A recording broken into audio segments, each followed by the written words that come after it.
friend of mine once said, you need to be the oak tree, not the thundercloud.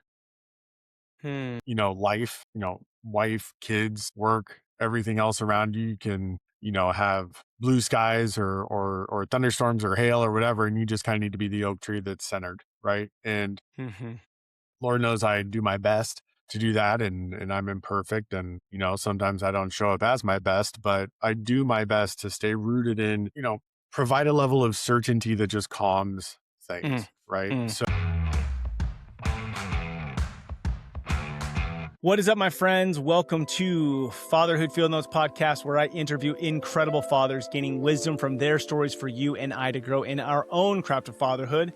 This is your guide, Ned Shout, father to 5 kiddos, currently ages 13 to 20, and husband to my rad wife, Sarah, working on our 21st year of marriage. So yes, I am in the thick of it. I am in this with you, and I am working daily to rebel against the low expectations set for fathers and create a world where fathers know who they are as they show up for their families.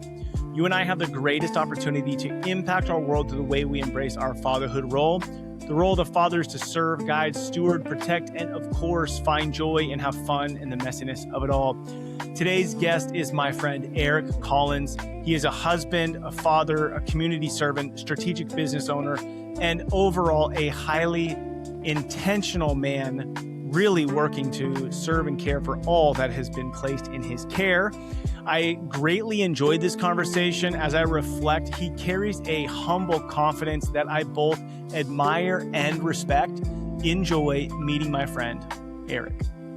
Hi, my friends. I'm stoked for you to meet my friend, Eric Collins. Eric, welcome to Fatherhood Field Notes. How you feeling today? feeling great. How you doing, Ned? Thank you for having me. I'm doing great now that my computer's working, ready to talk fatherhood with you. Let's go. So first question right out the gate, Eric, is how old do you find yourself today? Let's see, maturity, 17, mentally, solid 20s, physically, 80, something like that. My doctor says I've got the spine of a 90-year-old, which is lovely. So, So what are you doing for that spine? in my younger years, I was very adventurous and made some poor life decisions and, broke my neck in 5 places. So, Holy I've had smokes. I had 2 spinal fusions. You can kind of see them. They look like shark gills, and, Oh, gnarly. yeah. So I had a 50-50 chance to survive.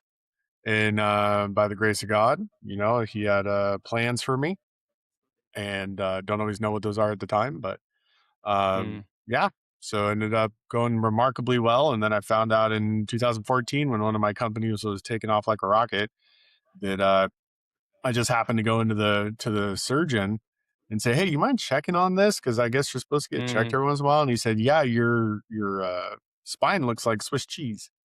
You got big holes, Whoa. and the screws have fallen out and they're floating around in your neck." So, Whoa. that was interesting. And then I think it was like a day or two later, I was in the hospital getting my second fusion. So, and then this time it looks like it works out great. So, Wow. Wow. Gnarly. Dude, God is good. That's heavy. How many years you been married, Eric? let's see, 2013, so 12 and a half. 12 and a half. Okay. Awesome. And so shoot, first year into marriage or like at your 1 year anniversary, you're going in for this next surgery, probably pretty gnarly for your wife. Yeah, we had been together since end of 2007. So Okay. certainly, we had been with each other for a while. Um, but yeah, any time was not a good time. But yeah, she stepped up. My mother, my sister, surrounded by loved ones. So it was nice. Mm-hmm. Mm-hmm. And then how many kiddos do you guys have? I got 2 boys, Eric Michael Collins II and Logan Collins. And it was How old always are a they? dream of mine since I was a kid because I'm a bit of a nerd. Mm. I always wanted to have Eric Michael Collins II because then it's E equals MC squared. So That's awesome. So you had the plan for your kid's name well before. I mean, you show up to oh your well, your when did you break this? When did you break this to your wife? Like I already got the name. Was this like first date? You kind of let her know, or when did you let her know about this? it was probably like the second or third, something like that. But I put plenty of pressure on her because if you track all the way over the family tree, I'm the last male Collins for like I don't know how Okay. many generations.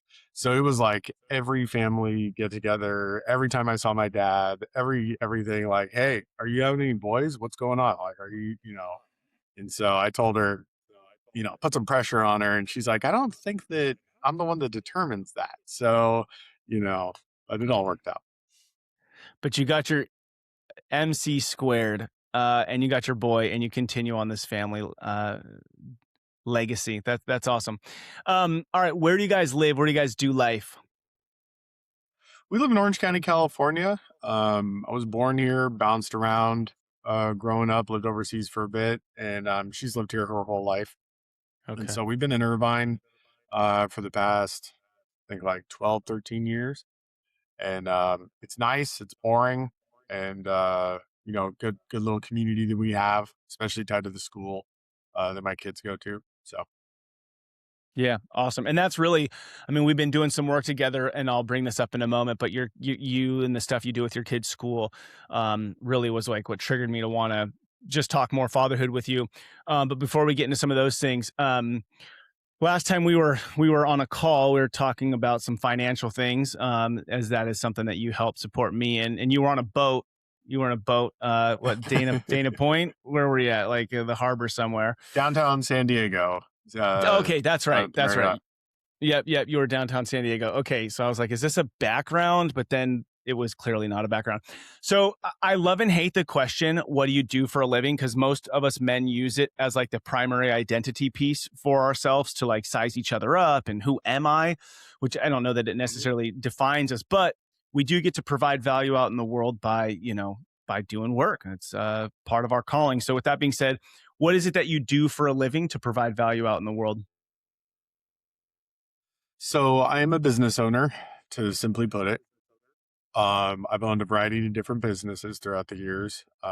Self-employed since I was 18, and at present, my primary focus is working with my partners at two different firms, Relentac CPAs and Advisors. I'm a senior partner, and then also a charitable bank, which is a tax strategy that helps high income, high net worth individuals um, protect more of their cash by reducing their tax liability and you know, a number of other different things. And then I also own a software company named Gold and a couple of other ventures.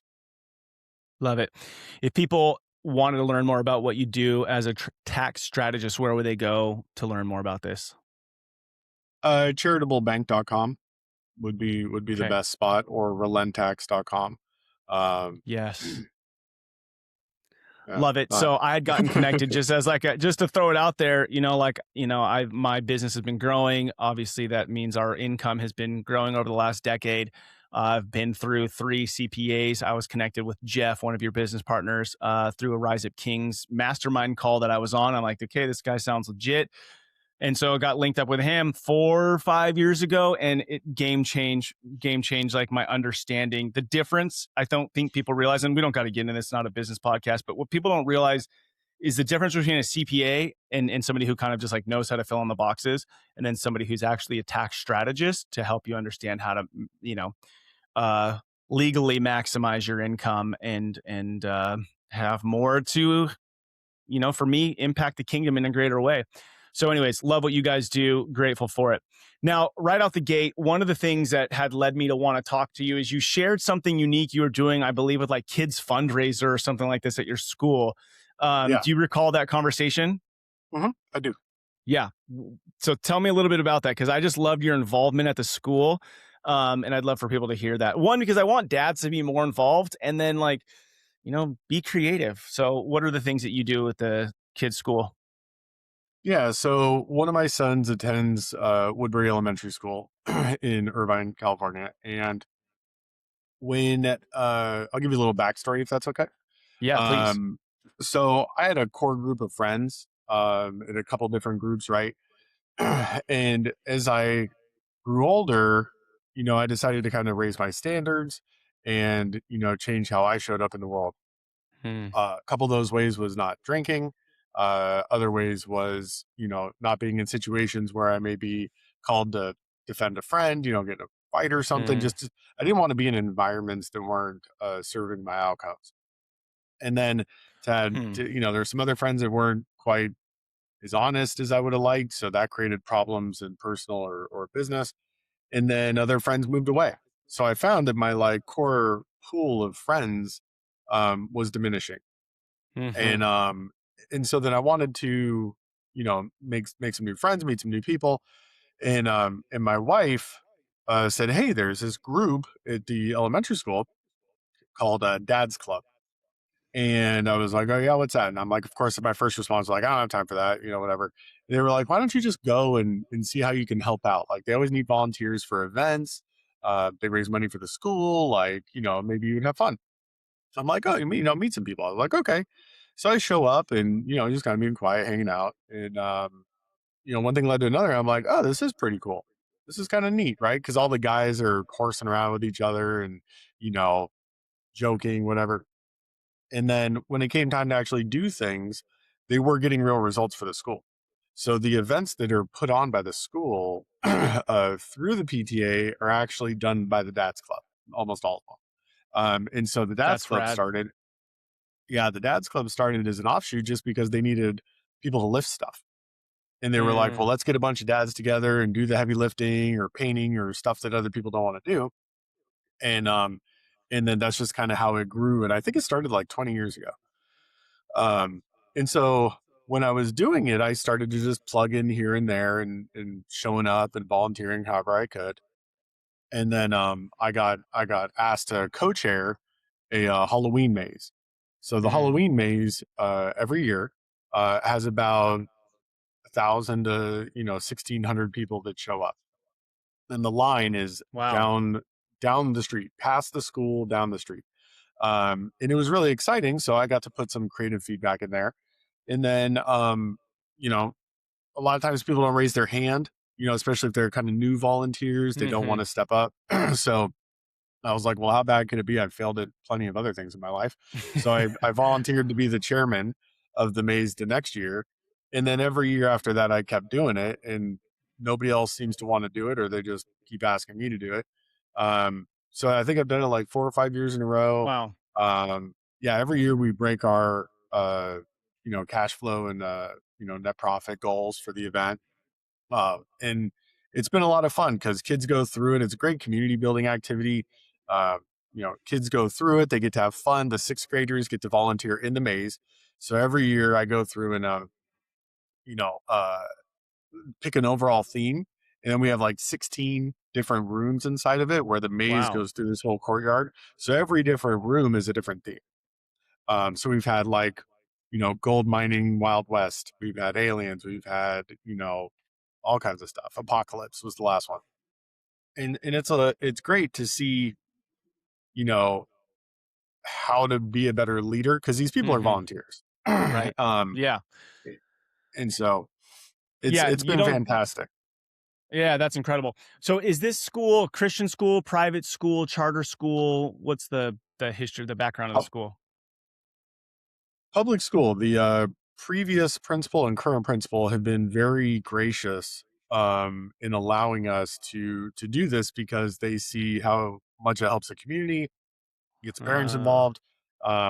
And I think I don't know, a couple $100,000 we raised for the school between all the different events that we help support. So we're wow. told regularly by other schools that there is no other, um, there's nothing else like this anywhere that people Hmm. know of. How how many dudes are in Dad's club right now, roughly? 80 something. Holy smokes! How So many kids go to I this school? think like 1,000. Wow. 10% Yeah. of dads are engaged in leading serving at the school. Man, I would love, I mean, this sounds like one of those things you'd want to do like a 50-year study on the kids who come out of this school, the impact. Cause I mean, like, I'll just give you a flip side. My son was out of school. It was a charter school. I want to say he was like third or fourth grade. And Mhm. he was getting in trouble at school because he was getting his sister was getting bullied. And so he was protecting his twin sister. And when I showed up, to the parent interview, something that I realized was like, one, I was the only dad, and then two, the only other male presence on the school campus was the janitor, which great, right? I think that janitors can be a great impact to the students and a nice role model. But our kids really need healthy role models, and there's, I think a lot of men have, because of job and career, et cetera, have disconnected themselves from the day-to-day leadership of kids, unless it's coaching, right? Unless it's coaching. Um, so anyways, I absolutely love that. And I just want to encourage dads listening. Like, what if you went and said, hey, me and some dads want to help support the school and raise some money? I mean, that's usually the moms doing that, which is fantastic. Moms are incredible. But what an opportunity to serve and not just like stack chairs. You know what I mean? Like, I know that's Yeah. how it Yeah. started, but there's way more going on with Dad's Club. It doesn't have to be anything big like the maze, right? The maze didn't start off. I've Right. Right. for good or bad, I've taken it to another level. That's just kind of my nature. Um, and it can start. What are you gonna do? Um, you could start off anywhere, right? Like, so we have a carnival that's coming up, which is a very big one, right? Mm, We have tons of vendors. They bring in stuff, and we put on this huge carnival for all the kids. But we do jogathon, we do ice cream social, we do boys night where, mm, we put on and talk about, like, fifth grade. We bring in a vendor, they talk about, bodies and all that stuff. Um, and so we do family fun night, which is like bingo, where you raffle mm. off prizes and you do bingo and fun stuff and little games.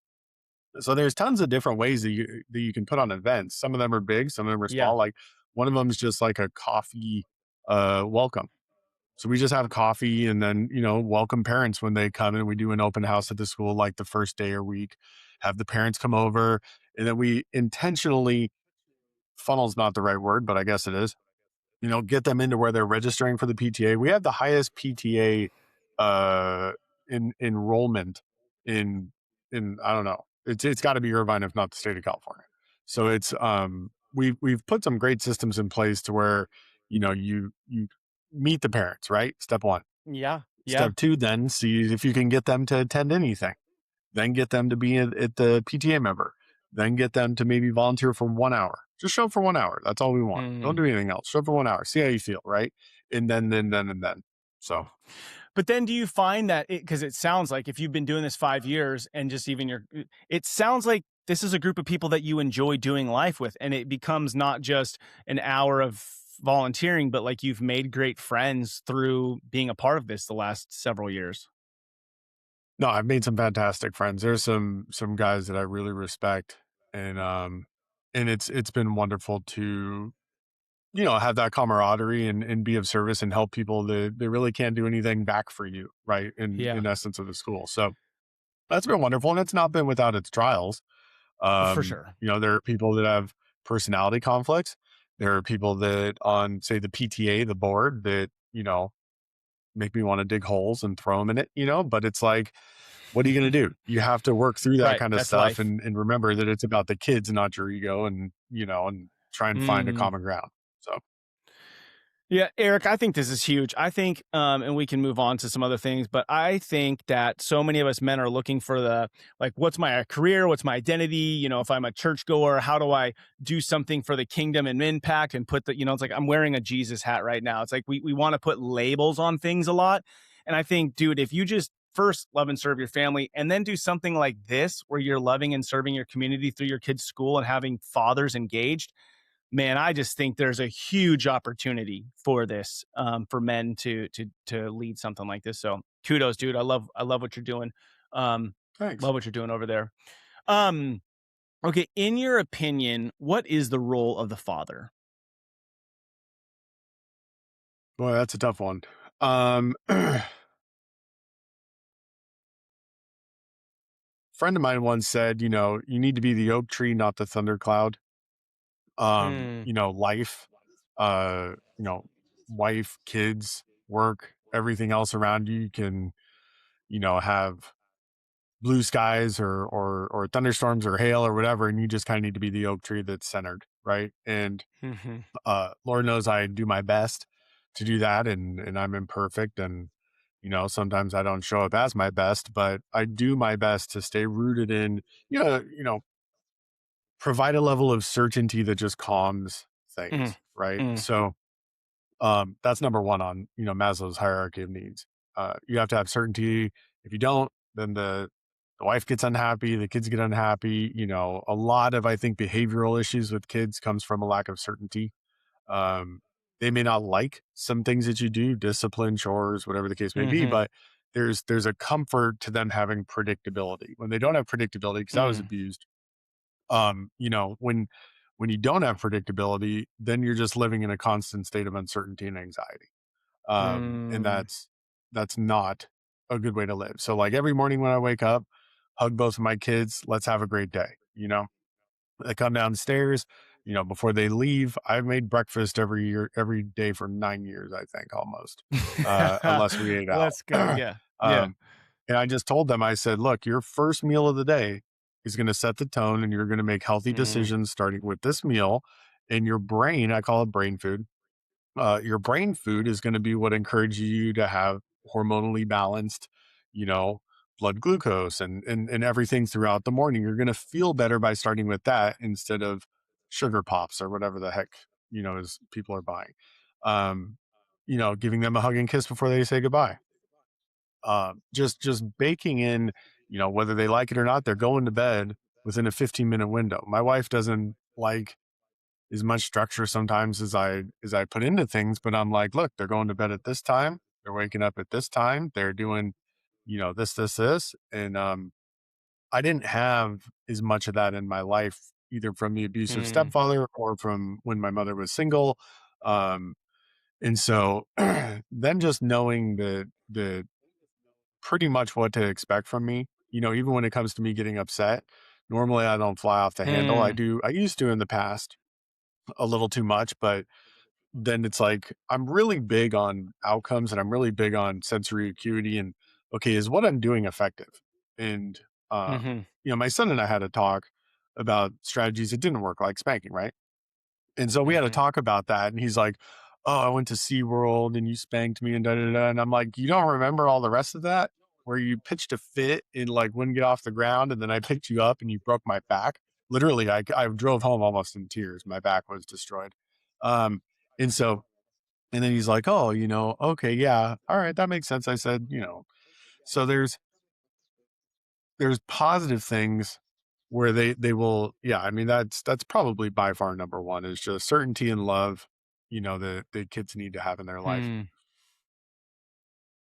Yeah. So, bro, first off, you're a great dude. You're a really intentional Oh, dad. thanks, I bro. don't think You dad's heard too. enough. Yeah, no, but eh, the things that you're sharing are massive, right? Like the I made breakfast every day for 9 years. Like nobody sees that, right? Like your wife and kids see it great. They're not going to appreciate it. Maybe your wife does, but kids aren't going to appreciate it till their dads one day. But what's interesting is that you took your instability as a kid, right? And even in your, filling out the Google form, you had said something to the extent of there was a lack of discipline in your Yeah. world growing up. And Mhm. what's interesting is like you're implementing some very simple, right? Simple but hard, right? Getting your kids in bed at the same time within 15 minutes, like that crap ain't easy. Making breakfast every day, you're designing your life to be that guy, right? Which, you're a business owner and that comes with its own stressors of like you don't clock in at 8 and clock out at 4 typically, right? But you've designed your life to serve, and here's the word you used, you have some outcomes that are important to you. And you even said this as you were teeing up the conversation around the school of why you got involved there. How did you decide the outcomes that were important to you so that then you could create the certainty and the expectations for yourself? So, how did you decide the outcomes you wanted? For my kids or the Life, maze or life. just like, yeah, life. I mean, I have it right here. I do a fair amount of writing, Hmm. not every morning, but most mornings. And that usually I find that, at least 2 times a year, if not 3 or 4, I kinda sit down and I do these little, wheel of life. I'm sure you've seen it. where you kind of show the Uh-huh. void, the voids in different aspects of your life. Try and be as honest with yourself as you can, and then I figure out what my outcomes are, and I say okay, and because you need to consciously prioritize them. If you don't, life will do it for you, and normally it doesn't work out so well. So I'll sit there and say I'm not gonna pretend like my number one outcome is my family. It's not. It's money. And people think like you have to have harmony in like because you put one outcome above another, that's like somehow wrong. Well, I don't look at it that way. I look at it more from like a physics, scientific cause and effect, right? So if I'm at cause, I can control my destiny. If I'm at effect, I'm a victim. So if I'm at cause, I'm Mm, taking personal responsibility. Well, my wife does not like it if, the business doesn't have predictable cash flow, right? She's not involved in any of my companies. That was a conscious and deliberate decision I can talk about later. But, hmm. I do still share things with her. And it's like sometimes as a business owner, you don't get paid for a few months because you're like, hey, I got to focus on delivery or this or Right. that, right? Right. And so it's just the ups and downs. It's like, especially with the tax industry, it's seasonal, right? End of year, spring, fall. Um, so then every once in a while she'll ask me and yeah, that's a tangent. So for my outcomes, I try and be very deliberate in doing more than just goal setting, right? So I'm doing Mm, something rooted to numbers if possible. mm. Um, and Because it's then measurable. yeah, so doing something rooted to numbers, and then saying, okay, this is my outcome. What strategies do I need, or what cause do I need to be at, or tactics to get to that outcome? Right. What behaviors do I need to do? What activities, etc. And then work it backwards. I find that's a heck of a lot easier.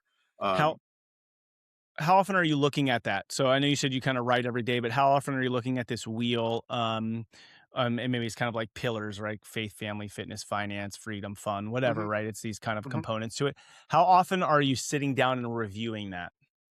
I don't review it. So Oh, I only use the wheel when I'm kind of getting clarity or discovery, right, on my okay. situation or where I'm at to be objective.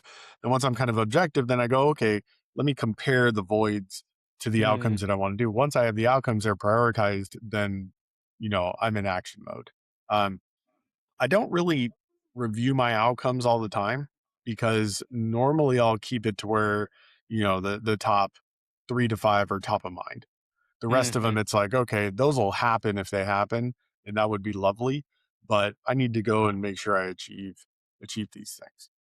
And they're not all the same, right? So like, one of my outcomes was as we were talking about with friends, right? Is to have different types of friends be of service in different ways. Well, I love Hmm. fishing. I wanted a boat.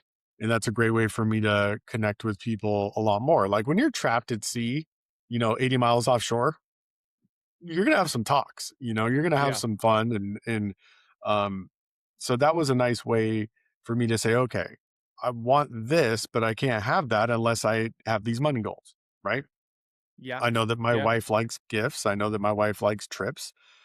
She likes certain things, even though she's very modest in a lot of ways. So great. So money makes that happen, right? It's not an accident. And so all those, I want better health. Well, sometimes you need a little bit of money for that, depending on what you want to do, right? Um, so it's not. I don't look for balance or harmony, right? Or sorry, I don't look for balance. I look for harmony. So I I like that. I don't measure everything equally. Money is a big cause for a lot of the benefits that I have in my life. Um, Yeah, so harmony, and I guess it's like if I'm gonna journal, most days, and I'm journaling about my life, right? I think that then you're aware of if there's not harmony, those things are probably going to come up. And so, is that true for you? Is that when you're journaling, if there's areas of a lack of harmony, or maybe great harmony, that you're either leaning more into the harmony or realizing where there's a lack, and then being attentive to that? Is that how you utilize journaling at all, or no, I mean the top two things that I do is basically a brain dump because I okay? have so many businesses and things that I'm involved in. It's like it just Hmm. feels good for me to purge it out and just get it all out. Yep. And then normally in the morning, so I have a more deliberate day and I'm not reacting. I Mm. just go through in my mind and I kind of build or invent or create or whatever I need to in my mind. And then I just kind of write out what those steps are going to do. A little bit beyond like planning and preparing. It's almost like doing it in my head before it's happened. And then create that in just kind of a calm. I have my tea, and in a calm, just focus sitting in my lazy boy in my office, and then just kind of write it out and go, okay, this is what I'm going to execute. Because as soon as my morning starts and the kids are going crazy and this is happening, then my phone's ringing and partner needs this and client needs that. It's so easy just to get steered off of the day. And then Right. your brain, through ego depletion, the more decisions you make throughout the day, the weaker your brain gets. So by Mm-hmm. the time you're like, okay, it's 11 o'clock, I can finally sit down and do what I meant to do, your brain's weaker. And then you're like, God, how do I do this? And then maybe you give up and go to lunch earlier or something. So Mm. that's really my focus with writing, is not as much like today I caught a tuna, like a journal. It's so So I'm going to move away from this in just a minute, but I would love just a sure. little additional clarity on this, or maybe hope for guys strategy. Three things that you've said that just kind of light me up are: one, you were talking about certainty, right? So I think most men would love to show up with certainty that their family really trusts that they are the oak tree, right? To use your example, and not the thunderstorm, right? Like, dad's coming home. What kind of mood is he in? Is it a big thunderstorm, small? Did he zap himself from the day and he's going to suck when he gets home? So I think many of us have been in those moments. And so it's like, okay, I'd love the certainty. Then you talked about, you use the word deliberate, like you want to be deliberate with your day, not reactionary. Beautiful. Now, you also mention, like a little bit of you had an uncertain childhood to some degree, just with the things you've alluded to. So, how have you shifted from a unstable dude potentially from growing up to feeling a security in who you are, in your identity, and a confidence? So my question is, if a dude feels like their lack of confidence, lack of stability, how did you get to where you are? Was it a class, a course, a book, a mentor, a what? Like, you've clearly done some work. So if a dude wants to show up more the way that you are, what would be the roadmap you'd give him? That's a tough one because I don't think I want anybody to take my road. Hmm. I've had a lot of pain and failure and in the moment, considering it's suffering until you find the meaning, right? Um, Hmm. and so, you know, I believe that sometimes God, taps you on the shoulder, then he kind of lays a feather on you, then he hits you with a brick, then he runs you over with a truck, right? And for the most of my time, the only reason I've changed is because I either got hit with a brick or ran over by a truck. Hmm. And it took me in my earlier years, um, more because I was driven by ego and desire to be liked and substance abuse and all that kind of stuff, that it was just not doing what was going to help me to grow as an individual or contribute to the betterment of others, right? The spiritual needs. Hmm. And so it was just more pursuit of pleasure rather than my mentor Hmm. used to say, like, you have pleasure, happiness, and fulfillment. And over time, I just realized that, man, this just is not working. Um, I had the pleasure of meeting George Carlin one time and hanging out with him for a minute. And then he invited me to his comedy show and like we went. It was amazing. It was awesome. He was such a cool dude. And he said there's two types of people. People who drink and do drugs and it's all fun, right? As an example, it could be anything, right? It could be ice cream. But Hmm. people who drink and do drugs was his thing. And then it's all good and very little consequence. He said, but the older you get, it seems to like shift to where you hit this equilibrium where it's not as fun as it was and it doesn't feel good. And Hmm. then there's two types of people who get off of that ride, or the ones that it gets worse and worse and the consequences are more and more, and the pleasure from it is less and less. Hmm. And so to answer your question, I just got better and better at discipline and realizing that, like, this isn't working. Hmm. And I think it gets a little bit easier for guys. Everybody's different. I'm not judging, but I think it's easier when you have a wife and kids because they expect something of you. So you either step Hmm. up and you do Yeah. what you're expected. and Yeah. you have accountability on a very big level. Otherwise you run away. And when that's the case, now it's like, okay, well, I can't do everything I want to do in life. If I'm, doing these unhealthy behaviors. Hmm. Therefore, I either make a conscious decision, is this working or not? I changed a bunch of things this year at the beginning of the year. Um, that had a massive impact. And you either listen to your body or the feedback of other people and compare it to your results, or you don't. I mean, right there. I mean, you just said so many good things. Just to point out a couple. Like, are you listening to your body? So, men, are you listening to your body, and then are you shifting what you're doing to adjust to that? Are you taking the feedback from your wife and your kids, and not just the verbal things that they tell you, but like how are they experiencing you? How do they respond when you show up into a room? So, are you taking that feedback and are you becoming a victim about it? Right? Like, okay, I'm getting you said, I think, hit by a truck. So am I becoming victim on this, or am I taking that feedback as like, is this serving my outcomes that I desire as a man, and making shifts? Um, oh gosh, you did mention mentor. So, in your opinion, if you were talking to a guy and he's just kind of like rocking solo, accountable to no one, what would your feedback be to him as far as having somebody like, what does mentorship look like? Hmm. So most of the time it's one on one. Sometimes it's, one with a group, Hmm. kind of thing. When I was, I lost everything I owned when I was in 20 or 2004, right? And long story, but I was with a friend of mine and we were been best friends for a long time. I had helped him through some of his ups and downs. And we were eating sushi and he's like, God, man, like you're unbearable to be around, like, cause I was just miserable. Right. And, and he's like, are you really that low? And I was like, yes, I am. And he just kind of got it like in that moment, like, Mm-hmm. okay, he's really in another level of pain. I was. And so from like him to then I started plugging into personal development. I went to a lot of like seminars and workshops, watched The Secret, listen to all these CDs and DVDs and just all this kind of stuff. And then I would just go to different seminars and get plugged into different groups. And I just kept doing that. I think I don't even know how much money I spent, like 700 grand or something over a period of 10 years, maybe more. And just masterminds and, one-on-one and, all kinds of stuff. So it doesn't have to necessarily be just a mentor. It's more like, Mm-hmm. who are you surrounding yourself with? Are these people, they don't have to be the same as you. I feel like people get all caught up in, well, we only let 7 and 8 and 9 figure business owners into this mastermind. It's like, dude, the whole saying of like, if you're the smartest person in the room, you're in the wrong room. Maybe you're in the right room. Maybe you should be serving other people. Um, and yeah, you meet people along the way, and So I've it had all sounds like, different types.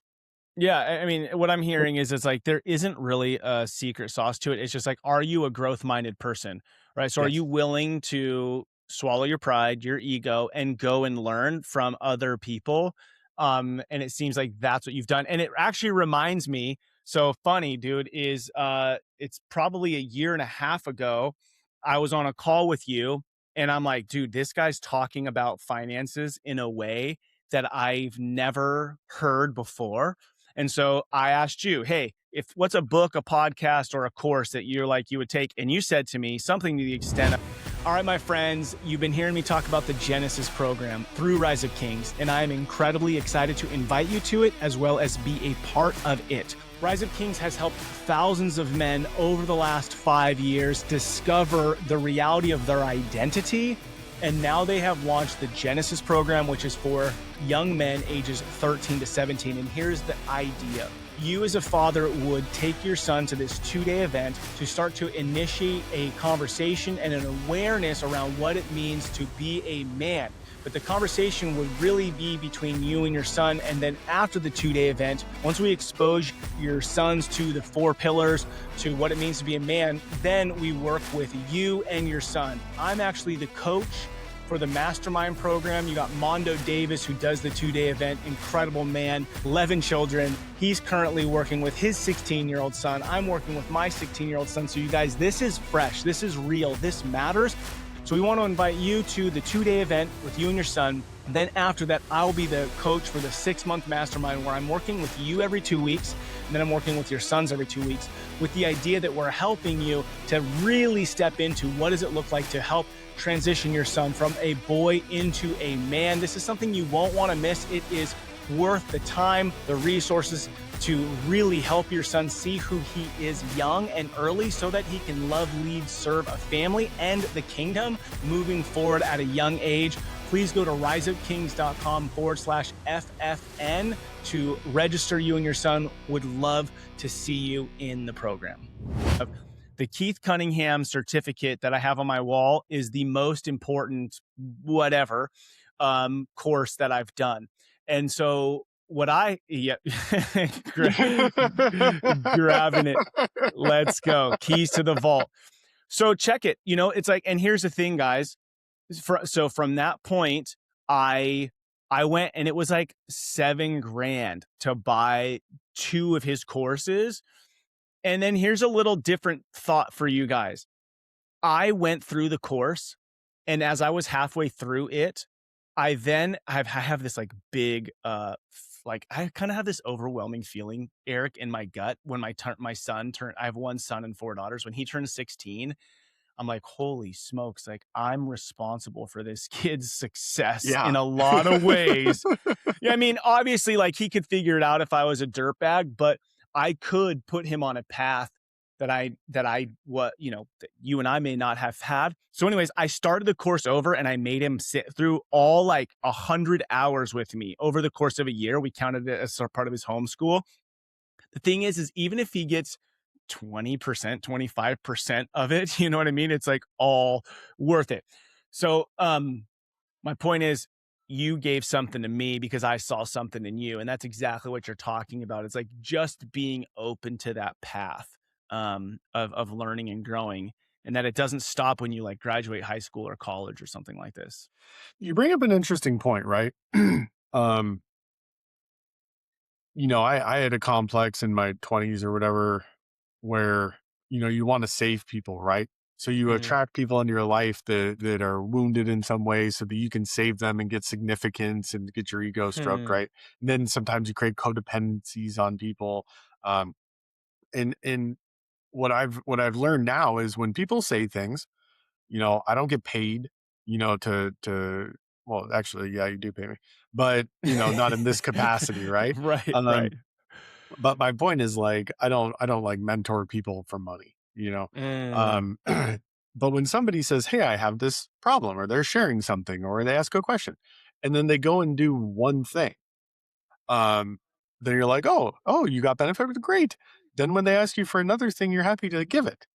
Hmm. Mentoring doesn't have to be like you show up on a call every Tuesday, Right. and review your outcomes. It's like, you can get mentoring from if you see somebody that has the results that you want, hey, like you did, what's the one thing, what's this thing, right? People love to help people avoid the suffering that they went through. Hmm. Like, period. I mean, I've been through some serious stuff, and it's like, I always said, if I could help just one person not go through what I went through, my life has meaning. Um, Yeah. and let people have that opportunity to help you because people want to. Yeah. Yeah. It's so good. So, I mean, I guess as guys, you're listening to this, how are you, I don't want to say using your story, but how are you allowing your story to be a benefit to others? And man, I had a guy on my podcast like a week or two ago, and he shared a story where I was like, it was like, dude, if that happened to me, I probably wouldn't say that out loud to anyone ever. But what was cool was the way that he shared it. It was just so like, this happened when I was 10. And and the freedom he had in sharing it was like, it doesn't define me at all. And if somebody can learn and grow from this, that's great. So I think there's such opportunity to not hide parts of our story, that there's zero reason to have shame for it. If you learned and grew from it, dude, somebody else is going through something similar or worse. So can you use your story to be a blessing and a gift to somebody? I think that's an incredible opportunity. Thanks, man. my wife was laughing one time, and we're up in Lake Arrowhead where we got married, and we go up to that resort, and we're walking through the place, and everybody's like, Eric, how's it going? Like other guests, hey, Eric, Yeah, that's thanks cool. again, whatever. And like she didn't know, but I was down at the dock, and people would buy this stuff and take their son, their daughter fishing for like one of the Mm. first times, and they had trash gear, and just doing it completely wrong. And I'm judging them, right? I'm like, that's Mm. not going to catch any fish. And so I'd be like, hey, you mind if I show you something? They're like, sure. So I'd grab my stuff and put it on and tie it. And I'd be like, cool, cast it right over there. And then like they were getting bit. And, you know, yes, I could catch more fish. But seeing this dad that suddenly is now reeling in a fish with his kid, Yeah. felt absolutely amazing. So people want to be of service. Mm. They want to help. Yeah, it's so funny because a lot of times I think I'll give an example. Like you're walking, so I live in Hawaii and I've realized Mhm. something different. So like when I lived in California, if I was walking from like at Home Depot or Costco and you saw somebody loading something in their truck, most times you just like don't make eye contact and just like walk away. Um, for whatever reason, I don't know. In Hawaii, it's like everyone's just helping each other in the parking lot. Load this, load that, unload this. And I think we have these opportunities all the time, right? Like, let me just, hey, can I put a lure on this for you or a worm or whatever it is? And it's like we think it, but we don't do it. And to me, that's like a God opportunity or a human opportunity to just be human, right? To be kind. It doesn't have to be this, like we went on a mission trip. It could literally be just these small opportunities that we see every day. And sometimes I think as we get older and as we ignore those, we see less of them because it's like, well, I'm not going to give Ned that idea because he's not going to do anything with it. And so I just feel like the whole concept of fatherhood really isn't just me having kids or you having kids. It's like, am I stepping out in this identity in the world and seeing opportunities where I can be fatherly and loving to put a lure on, to help somebody load a refrigerator, whatever. There's so many opportunities out there every day. And I just think if we started doing that, the world would just look different. You know what I mean? I know exactly what you mean. I think part of the problem too is we don't have enough margin in our life to do it, right? We're just like so big. Oh, I like it. You disagree, which is good. That's an excuse, huh? Yeah. Lovingly. My wife's like, who did you save today? That's what she says to me, like Oh, jokingly. really? Oh yeah. Like if Oh. somebody has a flat tire, I like stop and push their car. If somebody, I'm not trying to Mm, make myself out to sound like I'm a saint because I'm far from it, but it's like, it you're just, looking for that. it's the right, I'll share a little something if you don't mind. It's, a Please. couple minutes. I realized something, and there was a book, Ego is the Enemy, Mm-hmm. and loved it. And then I was at a point in my life where it was when I was doing the Keith Cunningham events with him. And I realized that my business was growing, but not as much. Mm. So then I was like, well, how do I pull myself out of my business so that my business runs without me? Right. And I started to study biochemicals.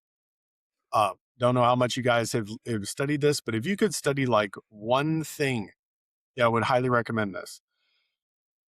Everything that you do is based off of biochemicals in your body. Dopamine, oxytocin, serotonin, endorphins, and cortisol, right? Are the five big ones. Yes. The so if you understand that you're doing a behavior, you're doing it to satisfy most likely one of those four. Hmm. So then you realize that those biochemicals are more addicting than heroin. So you're doing certain things to get those biochemicals, irregardless of the outcome. Whether you win or lose in gambling, it produces the same amount of dopamine. So it's the behavior that your body keeps doing. So you go, okay, if you try and change your behavior, but you don't get that dose, dopamine, oxytocin, serotonin, endorphins, if you don't get that, your body will go back to whatever that negative behavior was. So why I'm saying that is when you are looking to change any aspect of your life, you want to sit there and go, how am I replacing it? So when I was stepping Mm. away from my solar company, I was like, I need to replace it with something else. So then rather than me posting a big deal I got on Facebook or, whatever, and getting unhealthy, potentially ego driven biochemicals, I was like, how can I go have more fun? So instead I was posting about me skydiving or taking cooking lessons or me volunteering or doing something else, right? I don't even know if I posted about business on my Facebook in like 8 years or something. And it's because I want to put discipline for me to get those biochemicals from healthy activities, Yeah. not to get Yeah. lured into other ones.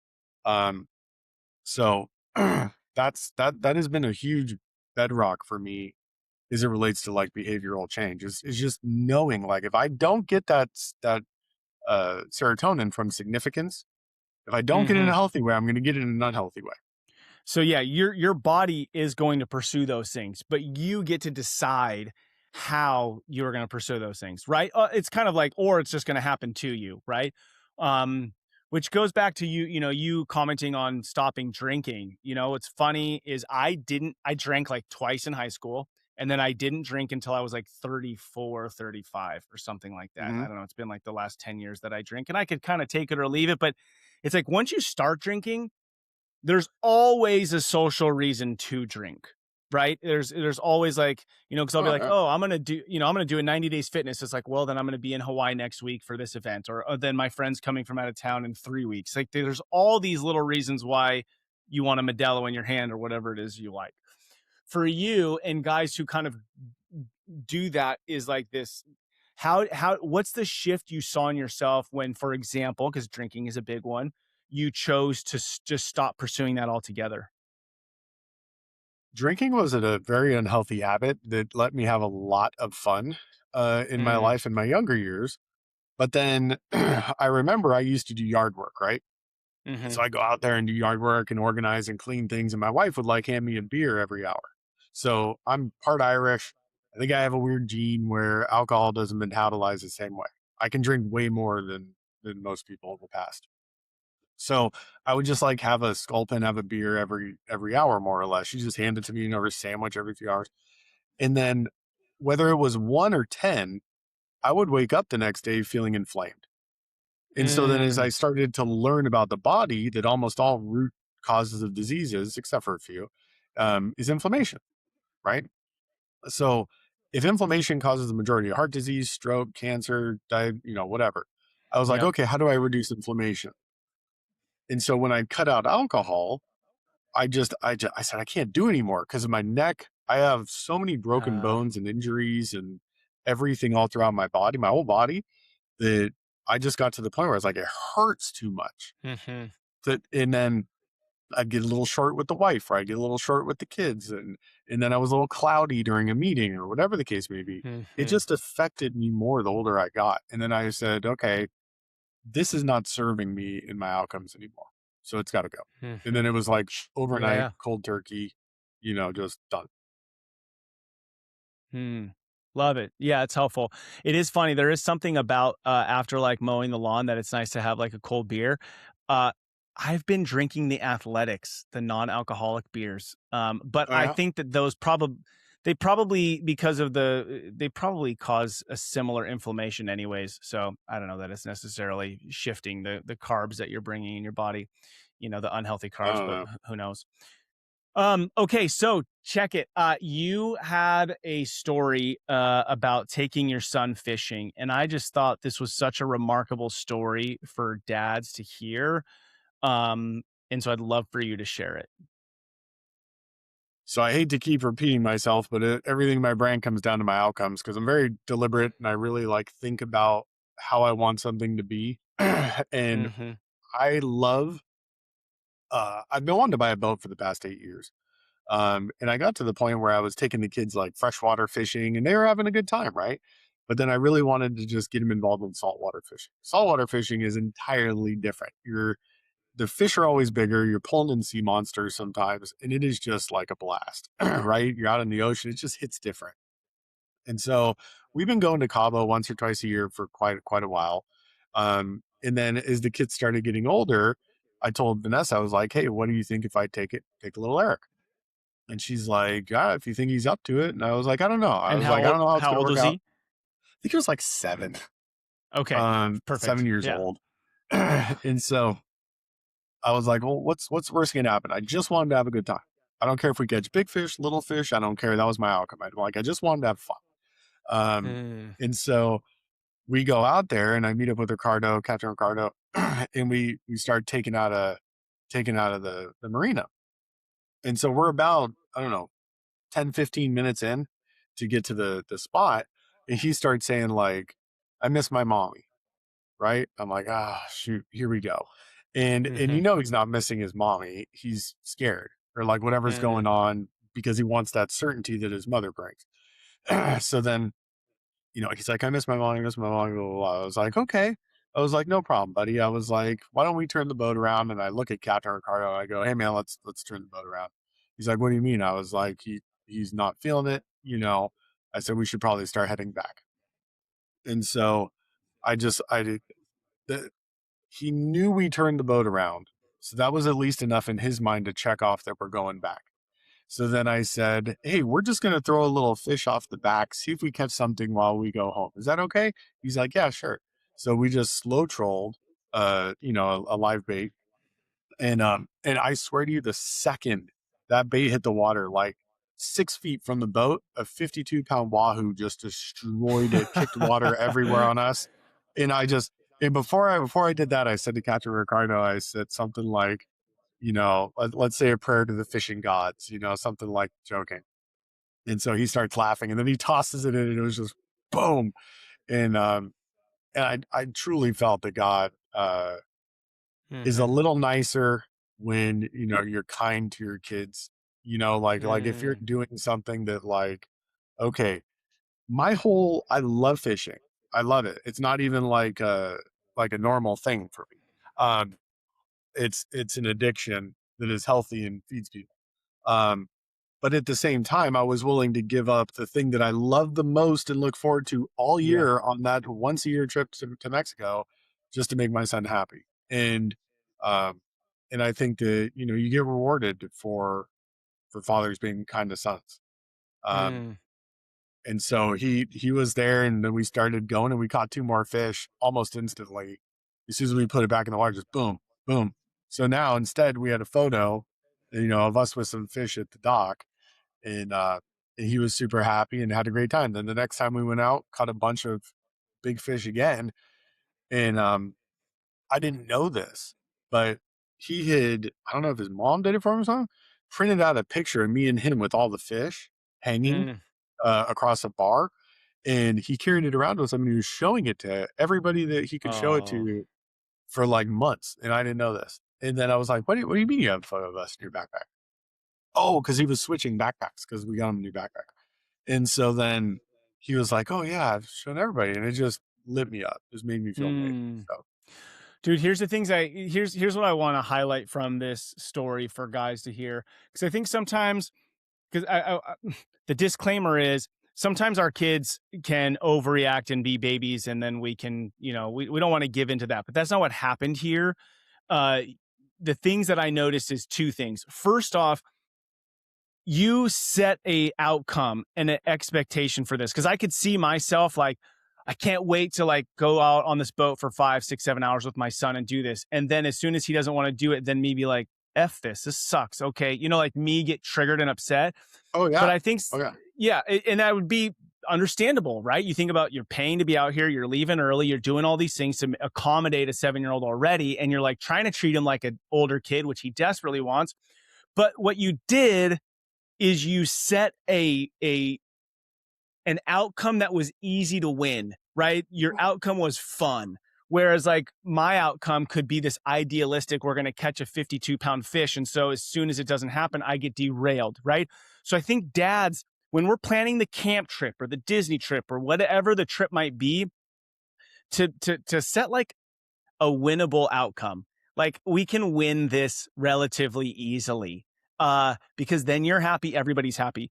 Then you said that you chose to be kind to your son. It wasn't about like, frickin' this sucks, I'm never bringing you out here again, let's turn the boat around, right? You're like, you were working on kindness, and you saw and felt that God honored the kindness, although it wasn't what you wanted. And so dads, those are two things I think we could take into everything, is like, am I setting it up where it's easy for me to win? And am I being kind when things don't go the way that I expect them to? Because dude, if you have a kid and if you have a wife, things are not going to go the way that you plan them in your head. And truly, it's like I use this example. It's like if you forget the tent poles, that could be the best thing that happened to you. It's like if you can Mhm. allow that to be part of your story of the weekend camping. And like you guys, the best thing that happened was you caught this enormous fish that if you were pissed and were out there for 8 hours for the day and forced your kid to do it, you may not have, probably wouldn't have, and the whole thing would have been Mm. missed. So a lot to be gained from that. Um, okay, you have time for like one more question? Yeah, whatever you need. Okay. All right. I spanked my kids. Mhm. Not all of them, because I could think like it worked on some and it didn't work on others. And it was pretty far and few between. But I think that at the time I was like 3 jobs, broke. I don't know that I was thinking like I was a good dad, right? Doing what I knew to do, but I don't know that it necessarily reflected on should I or shouldn't I be doing this thing. Um, and so I wouldn't say it was like a big part of my parenting or a small part of my parenting. It was just a thing that happened and whatever. As I haven't really reflected on if I would do it or if I would recommend it. But when you brought up spanking, I was like, this is probably a thing that dads with little kids are wrestling with and thinking through. So maybe you could just share your perspective on it, as dudes might be thinking about it. Like, how did it work for you, or how didn't it work for you, and what was kind of the result or conclusion you came to? So my quick answer is I don't think it's effective in 99% of the situations. Hmm. Um, I was I was abused when I was younger, mostly mentally and emotionally, but Mm, also physically. And um, but I always said like, God, I wish I had somebody that just disciplined me the right way when I was growing up because maybe I right. would have been not such a troublemaker. Um, and you always try and like make up for your shortcomings with your kids or consciously or unconsciously. And Right. when my son was born, and he was a handful. I mean, like just really brutally hard. Like he would Mm, cry and scream and puke. He'd get so angry and upset and just like, and then it was just, it had me at my wits end. And I mm, consider myself to be a pretty strong guy.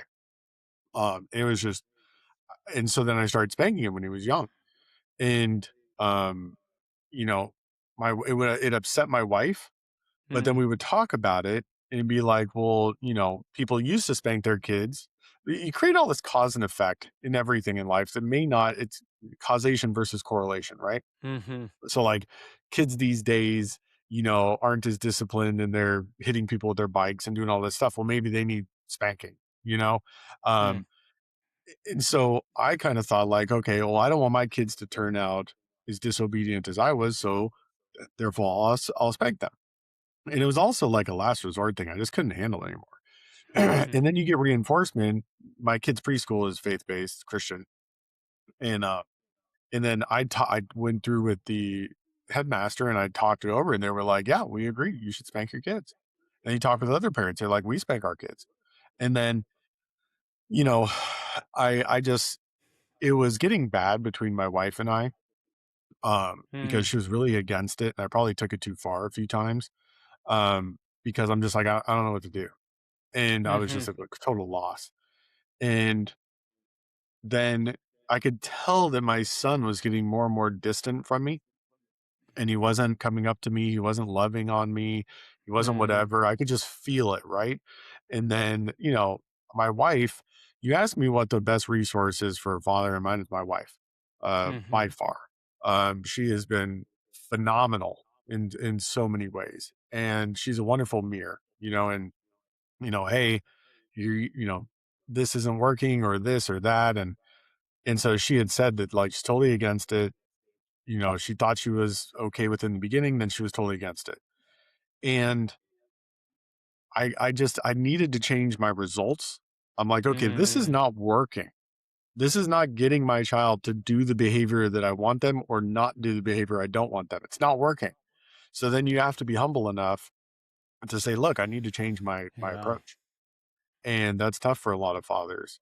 And so then I was looking online, and I'm a seeker of knowledge, and I found Raising Lions. Mm-hmm. Sorry, I forget the author's name. Um, and I found Raising Lions, and it's from this gentleman that worked with really bad kids. And by bad, I mean just like acting out, violent, all different types of problems. And I just I turned it on, and I turned my car toward the mountains, and I drove into the mountains and drove for like 6 hours Mm, just listening to this book. And by the time I came back, I was like, that's it. Like, I'm going to do my best not to spank him. And I haven't been perfect, but as the years went on, it was like nothing. I think I went years without spanking him again. mm, Um, and the premise of the book is that children hate to be bored. They hate to be isolated. If you're isolated, you're away from the tribe. It feels more dangerous when you're young, potentially, like things that are baked into us from evolution. um, and being out in the wild instead of being in cities in our own safe home. So they don't want to be separated. That's the worst thing to them. So when you spank or whatever, you might get angry. You might feel totally certain that you're right in the moment. This is the polar opposite. You have to literally just center yourself. Try not to overreact. If any of you fathers have a problem with that, instead of going to level 10, go to a 9 next time, mm, and then an 8, and then a 7. Don't try and flip a light switch and be perfect, 'cause then you'll judge yourself. But just do a little better. And then catch yourself as soon as you can to make your response less. Look at your child and tell them, I've asked you not to do this. You continue to do it. We're going to take a break upstairs. And then or wherever. And then you take them up to their room. They could scream, they could cry, they could throw a fit. You maybe have to carry them. You set them down. You're going to take a break until you can calm yourself. And then we're going to talk. And then just walk out of the room. And just you're more certain and committed that the child is going to take a break and calm themselves. And now this creates a pattern in them of coming to neutral, because if they're highly mm-hmm. emotional, Yep. their prefrontal cortex shuts down, the thinking part of their brain, because they're emotional. So you think you're telling them logical things. They're deaf. They can't Yeah. understand They what can't even hear it. Yeah. you're saying. So you just get them to that neutral place, and then you guide their behavior after that. But you don't change their behavior during the moment, during Mm-hmm. disobedience. And that's been in my I wouldn't have figured that out unless my wife was like, this isn't working and you're not gonna have a good relationship with your son. And Mm, so that changed my behavior, and then I found that book, and it's been light years different. It was like a light switch. And I didn't want to wow. spank him when things happen because it works so well the new way. Right. Um Right. And I spanked my 7-year-old once because he freaking hit my kid in the jacuzzi with a water gun and cracked his tooth. I'm like, oh, you're gonna spank it. Like that's it. You're gonna, so what are you gonna do? More of a tool, more of a tool that's used at an appropriate time versus like the only tool in my toolbox. Um, Correct. I mean, Eric, the things that I hear that just want guys to pull out is one, um, it, it wasn't working, and instead of being like this kid's broken or whatever, right? There's a Yes. problem with him. I want to shift something that I'm doing. Like that's the only thing I can adjust, right? And then taking time to go find a resource, find a book, go learn and grow in something. So a huge, like, dudes, are you growing? Are you growing in the things that are most important to you? I mean, obviously, if you're listening to this podcast, good for you. You are, but keep leaning into that. And then the other thing, and maybe you could just speak to this, but I think many of us men feel like our wife is a broken record, annoying, bitching at me. And you use the terminology, They're right. she's been a. No. you, Bring a little yes, levity. but you said that she's been a good mirror for you, right? And so, sure, in the Mhm. moment, do I want to hear my wife tell me X, Y, or Z? No. And am I offended in the moment? Sure. But how do you how have you shifted to walk away and go, okay, there are things that are annoying, but I'm not gonna I'm not gonna just externalize that she's bitching at me. I'm gonna go, okay, where is the truth in this? Where can I make adjustments? And you said the word humble yourself, right? So how have you practically humbled yourself to hear her and not shut her out, if you will? So I think if we start at the top, there's an old saying that when a man marries a woman, he never wants her to change. When a woman marries a man, she starts trying to change him from day one, right? And That's so funny. Yeah. there's a lot of truth to that, and at least in my marriage. And the challenge with that is you can look at it as like she's attacking me or she's trying to help me become the best version of myself. Mm, Now, if it's entirely for a selfish purpose, right, or manipulative, be of careful. course. Yeah. But if it's like, hey, Eric, you're a slob. I know you're the crazy inventor type. I know that like you're off in some other galaxy when you're sitting there thinking, and so there's crap everywhere, but it drives her crazy. So she shared with me, like, hey, I am it bothers her a lot when things are not in place. Like a lot. And Mm, then I said, okay, thank you for that feedback. So then I take her feedback and then I try and find supporting evidence on why this is a good idea, not just from her. So then it was like, oh, the cognitive load of seeing all these things reduces your intelligence and decision making. I'm like, cool. Now I have two good reasons, you know, to not be a pig. Um, and there's plenty of examples.